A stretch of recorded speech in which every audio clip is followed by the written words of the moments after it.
जय श्री कृष्णा। राधे राधे। आज आप लोग सुनेंगे योगिनी एकादशी व्रत की कथा, साथ में ही सुनेंगे एकादशी माता की कथा, एकादशी देवी की कथा और 11 माता की कहानी। तो चलिए सबसे पहले सुनते हैं 11 माता की कहानी। एक बार एक राज्य में एक राजा रहा करता था। राजा बहुत ही बुद्धिमान और बलशाली था। राजा सदैव अपनी प्रजा का बहुत अच्छे से ध्यान रखता था। प्रजा भी अपने राजा को बहुत पसंद करती थी। राजा की 2 बेटियां थीं। राजा अपनी दोनों बेटियों से बहुत प्रेम करता था। राजा की छोटी बेटी देखने में बहुत सुंदर और आकर्षण थी और राजा की बड़ी बेटी छोटी बेटी के मुकाबले थोड़ा कम सुंदर थी। राजा की छोटी बेटी 11 माता की पूजा किया करती थी और सभी लोग राजा की छोटी बेटी से बहुत प्रेम करते थे और बहुत प्रशंसा किया करते थे। राजा भी अपनी छोटी बेटी को बड़ी बेटी से अधिक प्रेम करता था, जिस कारण राजा की बड़ी बेटी को अपनी छोटी बहन से बहुत नफरत होने लगी।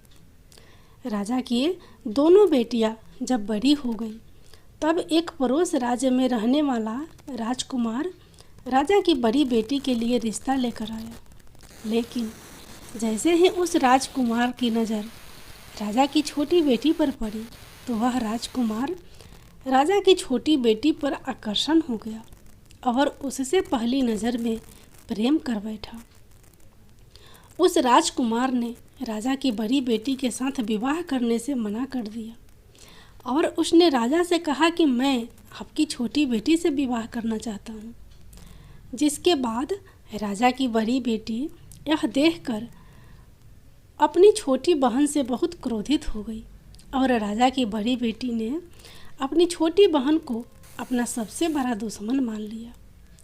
राजा की बड़ी बेटी ने अपनी छोटी बहन से बदला लेने का निर्णय लिया, जिसके लिए उसने अपनी छोटी बहन को जान से मारने का प्लान बनाया। राजा की बड़ी बेटी ने अपनी छोटी बहन को मारने के लिए सबसे पहले एक लड्डू में जहर मिलाकर अपनी छोटी बहन को दे दिया और उसको लड्डू खाने के लिए कहा। लेकिन लड्डू खाने के बाद भी छोटी बहन को कुछ नहीं हुआ।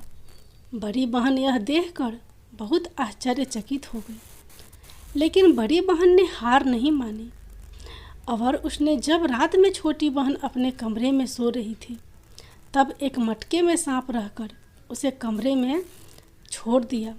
लेकिन सांप भी बहन का कुछ नहीं कर पाया, क्योंकि हर बार 11 माता उसकी रक्षा कर रही थी। जिसके बाद बड़ी बहन ने अपनी छोटी बहन से कहा कि चलो हम लोग कुएं से पानी भर कर लाते हैं।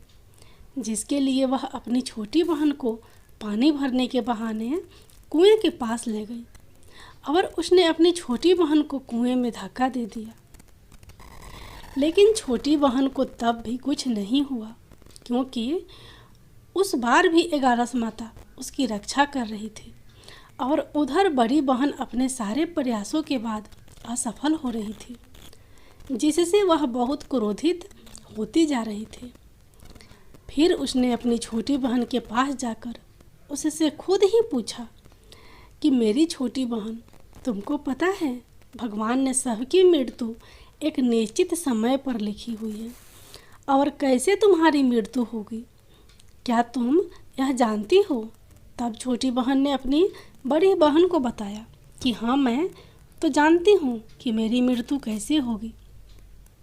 छोटी बहन से यह सुनकर बड़ी बहन मन ही मन बहुत प्रसन्न होने लगी। उसने अपनी छोटी बहन से कहा कि तो मुझे अपनी मृत्यु का राज बताओ। छोटी बहन ने अपनी बड़ी बहन से कहा कि मेरी मृत्यु तो एक तोते में है, जो तोते के गले में एक हार है, उससे मेरी मृत्यु होगी। जब कोई भी व्यक्ति तोते को मार कर वह हार अपने गले में पहनेगा तो मैं मूर्छित हो जाऊंगी, और जैसे ही उस हार को अपने गले से उतारेगा तो मैं वापस से जीवित हो जाऊंगी। अपनी छोटी बहन की मृत्यु का राज जानकर बड़ी बहन बहुत खुश हो गई और उसने अपनी छोटी बहन को मारने के लिए उसके पालतू तोते को ढूंढना शुरू कर दिया। और छोटी बहन को इस बात का अभ्यास हो गया था कि कोई उसकी जान लेना चाहता है, जिसके लिए वह अपने पिताजी के पास गई और उसने अपने पिताजी से कहा कि पिताजी, मेरी मृत्यु के बाद आप मुझे जलाइएगा मत, बल्कि आप मुझे अपनी पुरानी वाली हवेली में एक पलंग में लिटाकर छोड़ दीजिएगा। अपनी छोटी लड़की की यह बात सुनकर राजा बहुत आश्चर्यचकित हो गए। राजा ने अपनी छोटी बेटी से पूछा, बेटी, तुम यह क्या कह रही हो? तब राजा की छोटी बेटी ने बताया, पिताजी, समय किसी के लिए नहीं रुका है, कब क्या हो जाए किसी को कुछ पता नहीं है। और फिर राजा ने अपनी छोटी बेटी से कहा कि तुम ऐसी बातें क्यों कर रही हो? 2-3 दिन में तुम्हारा विवाह है। लेकिन छोटी बेटी ने अपने पिताजी को ऐसा करने पर मजबूर कर दिया और उसे वचन ले लिया। राजा ने भी अपनी छोटी बेटी की बात स्वीकार कर ली और 2-3 दिनों के बाद जब शादी का समय आया तब राजकुमार बारात लेकर राजा के घर आया और राजकुमार और राजा की छोटी बेटी का विवाह शुरू हो गया। जैसे ही राजा की छोटी बेटी राजकुमार के साथ फेरे लेना शुरू करती है तो उसकी बड़ी बहन अपनी छोटी बहन के कमरे में जाकर उसके तोते को पकड़ लेती है और उसको जान से मार देती है। तोते की गले में जो हार था उसको अपने गले में धारण कर लेती है। जैसे ही बड़ी बहन उस हार को अपने गले में धारण करती है तो उधर छोटी बहन 3.5 ही फेरे ले पाती है और वहीं पर बेहोश होकर गिर जाती है। जिसके बाद राजा ने बड़े बड़े दर्द हाकिमों को बुलवाया और अपनी छोटी बेटी का इलाज करने के लिए कहा। राजा की बात सुनकर वैद्य ने छोटी बेटी को जब चेक किया तो राजा को बताया कि आपकी छोटी बेटी ना तो जीवित है और ना ही मरी हुई है। यह मैं ऐसा पहली बार देख रहा हूँ। राजा ने वैद्य और हाकिमों को यह बात बाहर बताने से मना कर दिया और उसको कहा कि अगर तुमने यह बात किसी को बाहर बताई तो हम तुम्हें फांसी दे देंगे। राजा ने अपनी छोटी बेटी को पुराने महल में जाकर एक पलंग में लिटा दिया और वहाँ पर कुछ सैनिक को तैनात कर दिया। वापस अपने महल पर आ गया। राजा की बड़ी बेटी अपने पिताजी के पास आई और कहने लगी कि पिताजी, अगर यह शादी संपन्न नहीं हुई तो आपकी इज्जत का क्या होगा? आप कहे तो मैं आपकी इज्जत बचाने के लिए राजकुमार से शादी करने के लिए तैयार हूँ। जिसके बाद राजा ने अपनी बड़ी बेटी की बात मान ली और राजा ने बड़ी बेटी को छोटी बेटी के कपड़े पहनाकर मंडप पर भेज दिया। लेकिन राजकुमार यह जान गया कि यह राजा की छोटी बेटी नहीं है, बल्कि यह राजा की बड़ी बेटी है। लेकिन जब राजकुमार ने शादी करने से मना किया तो सभी लोगों ने राजकुमार को विवश करके राजा की बड़ी बेटी से बचे हुए फेरों को संपन्न करा दिया और विवाह करवा दिया। जिसके बाद राजकुमार राजा की बड़ी बेटी को अपने महल ले गया। राजकुमार राजा की बड़ी बेटी से ना तो बात करता था, न ही उसको पसंद करता था और ना ही उसके आसपास भटकता था। और राजकुमार ने यह फैसला लिया था कि वह अपनी प्रेमिका को ढूंढ कर रहेगा और यह जान कर रहेगा कि उसके साथ हुआ क्या है। एक दिन राजकुमार अपने घोड़े पर सवार होकर राजा के पुराने महल के पास पहुंच गया, जहां पर उसने कुछ सैनिकों को देखा। महल के पास पहुंचकर राजकुमार ने जब महल को ध्यान से देखा तो वह समझ गया कि यह तो हमारे ससुर जी का महल है। तब राजकुमार ने सैनिकों से पूछा, तुम लोग यहाँ क्या कर रहे हो और इस महल के अंदर उस पलंग में कौन लेटा है? जिसके बाद सैनिकों ने बताया कि यहाँ पर राजा की छोटी बेटी लेटी है। यह सुनकर राजकुमार बहुत प्रसन्न हो गया और वह तुरंत अपनी प्रेमिका के पास पहुँच गया और उसकी सेवा करने लगा। जैसे ही रात हुई तो राजा की छोटी बेटी उठकर खड़ी हो गई। राजकुमार यह देखकर बहुत खुश हो गया और अपनी प्रेमिका से पूछा कि तुम यहाँ क्या कर रही हो? तुम मेरे साथ मेरे घर चलो। राजा की छोटी बेटी ने राजकुमार को सारी बातें बता दी कि मेरी जान एक तोते में बसी थी और मैंने यह बात सिर्फ अपनी बड़ी बहन को बताया था और मुझे पता है कि उसने ही मुझे मारने का प्रयास किया है। उसके पास एक हार है जिसको वह सुबह पहन लेती है और रात को उतार देती है। जब तक वह हार को पहने रहेगी तब तक मैं मूर्छित रहती हूँ और जैसे ही वह हार को उतार देती है मैं जीवित हो जाती हूँ। और जब तक मेरी बड़ी बहन के पास वह हार है तब तक मैं ऐसे ही जीवित और मूर्छित होती रहूँगी। अगर मेरी बड़ी बहन के पास जो हार है वह मेरे हाथ लग जाए तो मैं हमेशा के लिए जीवित हो जाऊँगी। राजकुमार यह बात सुनकर राजा की छोटी बेटी के पास रहने का निर्णय ले लिया और उसने अपने बचे हुए सारे फेरे उस पलंग में लेटी हुई राजकुमारी की छोटी बेटी के साथ ले लिए और अपना विवाह पूर्ण कर लिया और वहीं पर ही रहने लगा। देखते ही देखते कुछ समय में राजा की छोटी बेटी और राजकुमार की पत्नी पेट से हो गई। एक दिन राजकुमार को किसी काम से बाहर जाना पड़ा। तब छोटी बहन के पेट में बहुत तेज से दर्द होने लगा, जिसके बाद उसने 11 माता का आह्वान किया। जिसके बाद वहाँ पर 11 माता प्रकट हुई और उन्होंने अपनी भक्तों के दर्द को दूर किया और एक पुत्र की प्राप्ति करवाई। और वहीं पर अचानक से राजकुमार भी आ गया।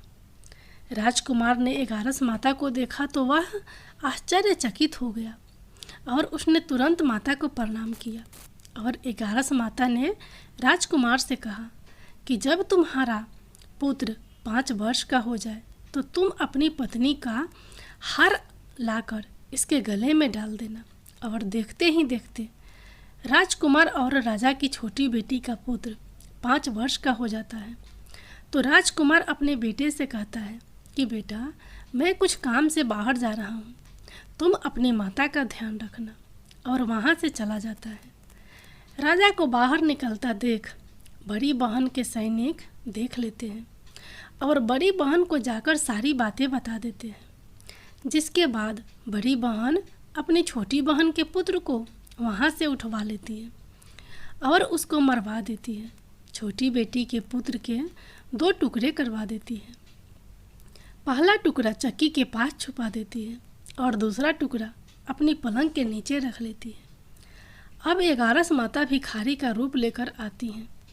एक भिखारी का रूप रखकर बड़ी बहन के पास चली जाती हैं। जिसके बाद वहाँ पर भिक्षा मांगने लगती हैं। बड़ी बहन अपने नौकरों से कहती हैं कि जाकर भिक्षा दे दो। लेकिन जैसे ही नौकर 11 माता को भिक्षा देने के लिए जाते हैं, माता उन्हें मना कर देती हैं और कहती हैं कि मैं तुम्हारी महारानी से ही भिक्षा लूँगी। जिसके बाद बड़ी बहन स्वयं ही भिक्षा देने के लिए माता के पास आती हैं। तब माता एक बिल्ली का रूप लेकर उसके कमरे में चली जाती हैं और वहाँ पर छोटी बेटी के पुत्र को 2 टुकड़ों को आपस में जोड़ देती हैं और उसे जीवित कर देती हैं। उसे वहाँ से ले जाती हैं। राजकुमार अपने बेटे को लेकर अपनी पत्नी के पास जाता है और उसे कहता है कि तुम इसका ध्यान रखना। अगर तुम इस बच्चे का अच्छे से ध्यान रखोगी तो मैं तुमसे बात करूँगा। एक दिन राजकुमार अपने बच्चे से कहता है कि तुम मम्मी से उनके गले का हार मांग लो। जिसके बाद राजकुमार का लड़का अपनी मम्मी के पास जाता है और कहता है कि मम्मी, मुझे तुम्हारा हार चाहिए, तो तुमने गले में पहन रखा है। यह सुनकर पहले तो बड़ी बहन बहुत क्रोधित होती है, पर उसको यह याद आता है कि राजकुमार ने कहा था कि अगर मैं इस बच्चे का ध्यान अच्छे से रखूंगी तो वह मुझसे बात करेंगे। जिसके कारण वो हर हार को उस बच्चे को दे देती है और वह तुरंत हार को ले जाकर अपने पिताजी को दे देता है। और तभी राजकुमार अपने बेटे को लेकर वहाँ से जाने लगता है और अपनी पत्नी से कहता है कि तुम हमारे लिए खाना बना कर रखना, मैं शाम को आकर तुम्हारे साथ खाना खाऊंगा। और वह अपने बेटे को लेकर वहाँ से चला जाता है, जिसके बाद वह राजा के पास जाता है और उनको सारी बातें बता देता है। राजा अपनी बड़ी बेटी की यह करतूत सुनकर बहुत क्रोधित होते हैं और अपनी परवरिश पर ही दोष देने लगते हैं और राजकुमार को अपनी छोटी बेटी के साथ रहने के लिए आदेश देते हैं। एक बार प्रेम से बोलिए, 11 माता की जय। अब आप लोग सुनिए योगिनी एकादशी व्रत की कथा। योगिनी एकादशी का उपवास रखने से समस्त पापों का नाश होता है तथा इस लोक में भोग और परलोक मुक्ति भी मिलती है।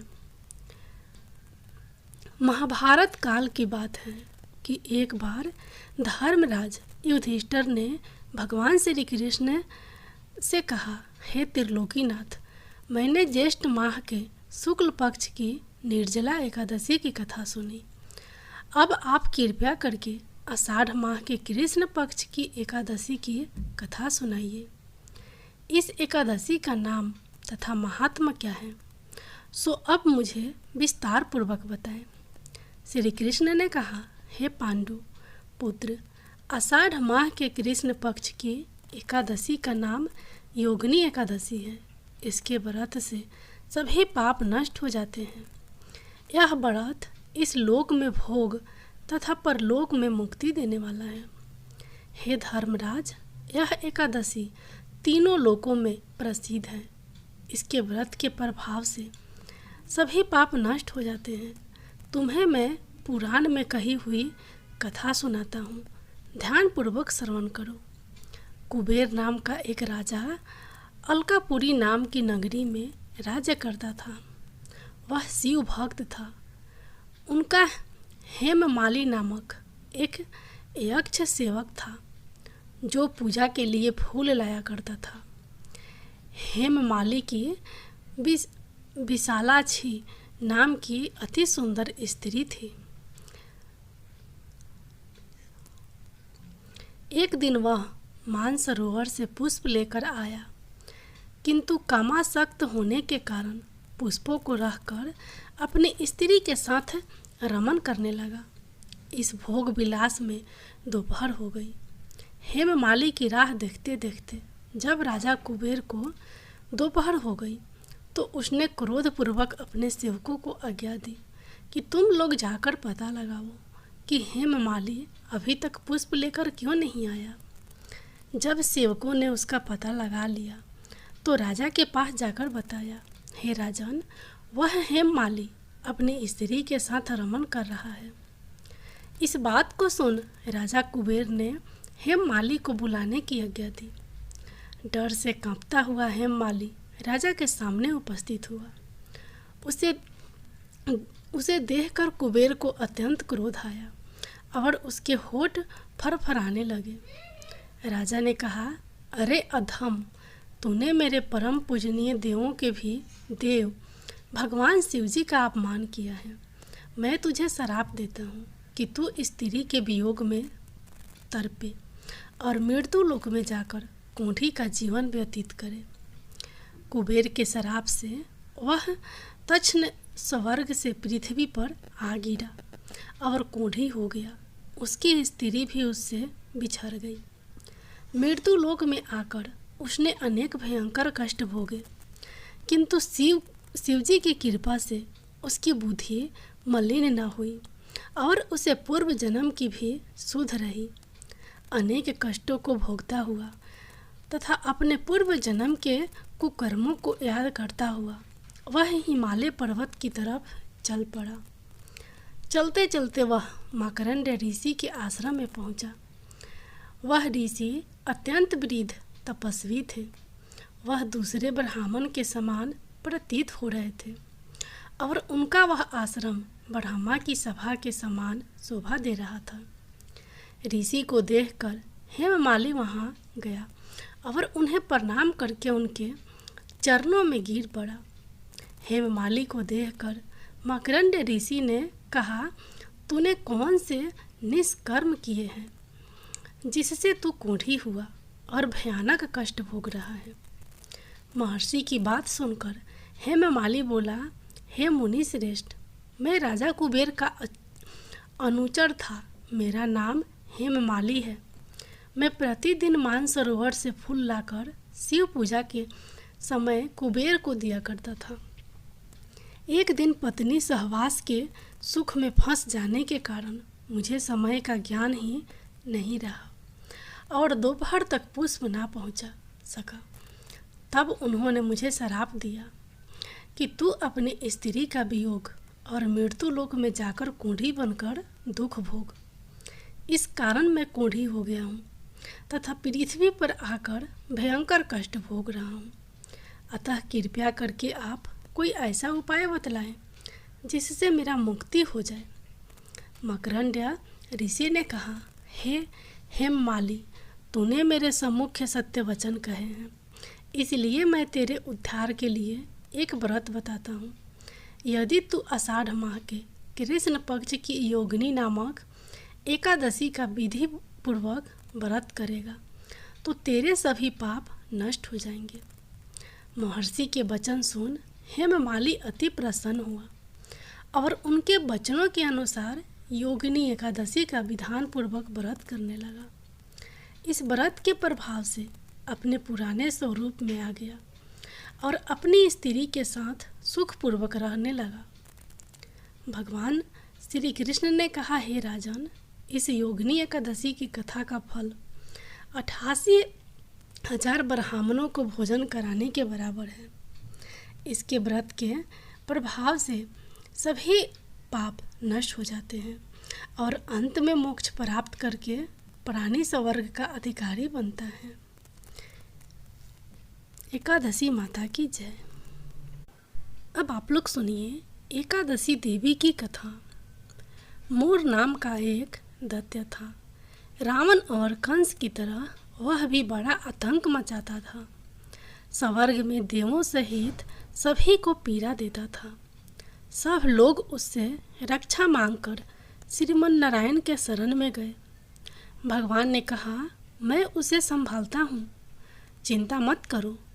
भगवान मूर के साथ युद्ध करने लगे, लेकिन अपनी सारी शारीरिक शक्ति लगाकर भी भगवान कुछ नहीं कर सके।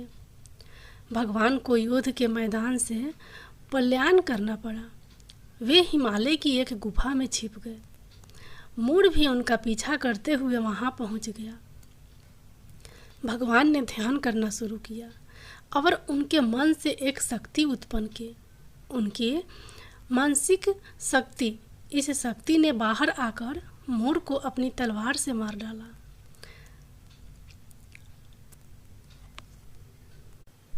हम जानते हैं कि शरीर में 10 इंद्रिय हैं, 5 ज्ञान इंद्रिय और 5 कर्म इंद्रिय। 11वीं इंद्रिय है मन। संस्कृत में एकादशी का अर्थ है 11। चूँकि यह देवी उनके मन भगवान की 11वीं इंद्रिय से निकली थी, इसलिए भगवान ने उन्हें एकादशी के नाम से पुकारा। एकादशी माता की उत्पत्ति का दिन उनके नाम से ही जाने जाने लगा। माता एकादशी के अंतिम चरण के दौरान उत्पन्न हुई थी। इसे जयंती कहते हैं और उन्होंने द्वादशी के पहले चरण के दौरान दैत्य को मार डाला था।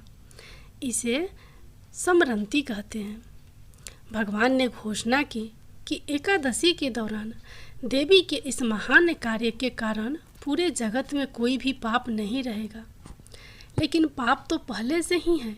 जब उसने यह सुना, पाप पुरुष आश्चर्य की तलाश में इधर उधर भागने लगा। एकादशी के दौरान वह कहाँ रहेगा? वह जहाँ भी गया सभी ने उसे आश्चर्य देने से इनकार कर दिया। अंत में अन्न यानी भोजन एकादशी के दौरान उसे आश्चर्य देने के लिए सहमत हुआ। यानी देने के लिए सहमत हुआ। जो कोई एकादशी के दौरान भोजन करता है, ये पाप उस व्यक्ति में प्रवेश करेंगे और रोग, समस्या, हानि, परेशानी इत्यादि बन जाएंगे। एकादशी देवी को विष्णु कन्या भी कहा जाता है, क्योंकि वह भगवान की मानस पुत्री है। उनकी मूर्ति पूरी जगन्नाथ मंदिर और द्वारका धाम में है। भगवान के धर्म की रक्षा के लिए जितने भी अवतार हैं, वे सभी एकादशी के दिन ही हुए हैं, इसलिए यह इतना पवित्र दिन है। अब आप लोग सुनिए एकादशी की अगली कहानी। गालव मुनि का भद्रशील नाम का एक पुत्र था। भद्रशील ने छोटी उम्र से ही एकादशी व्रत का पालन करना शुरू कर दिया। मुनि ने उन्हें ऐसा करने के लिए कभी नहीं कहा था। एक बार मुनि ने भद्रशील से पूछा कि उन्हें इस व्रत को करने को किसने कहा है। भद्रशील ने कहा कि मैं कई जन्मों से एकादशी व्रत करता आ रहा हूँ। आमतौर पर किसी को भी पिछला जन्म याद नहीं रहता। जब तक आप माँ के गर्भ में होंगे तब तक आपको अपने पिछले जन्मों की याद रहेगी, लेकिन जन्म से ठीक पहले यह स्मृति मिट जाती है। लेकिन भद्रशील को अपने पिछले जन्म की याद उस समय भी थी। यह एकादशी व्रत की शक्ति थी जिसका वे पालन करते थे। वे एक पूर्व जन्म में धर्मकीर्ति नामक राजा थे। धर्मकीर्ति बहुत क्रूर था, उसे कोई पसंद नहीं करता था। ऐसा कोई पाप नहीं था जो उसने नहीं किया हो। एक बार वह अपने सैनिकों के साथ शिकार पर गया। उसने एक हिरण को देखा और अपने सैनिकों को उस हिरण को चारों ओर से घेरने के लिए कहा। राजा ने कहा कि जो भी हिरण को भागने देगा उसका पूरा परिवार मार डाला जाएगा। हिरण ने यह सुना और सोचा, बेचारे सैनिक, मैं उनमें से किसी को भी कुछ होने नहीं दूंगा। हिरण राजा के पास से निकल भागा। राजा ने हिरण का पीछा किया। सूर्यास्त होते राजा एक घने जंगल के अंदर फंस गया। हिरण कहीं दिखाई नहीं दे रहा था। राजा ने एक पेड़ के नीचे रात बिताई। उसने दिन भर में कुछ भी नहीं खाया था। उसे चारों ओर से खतरनाक जानवरों के गुहारने की आवाज़ सुनाई दे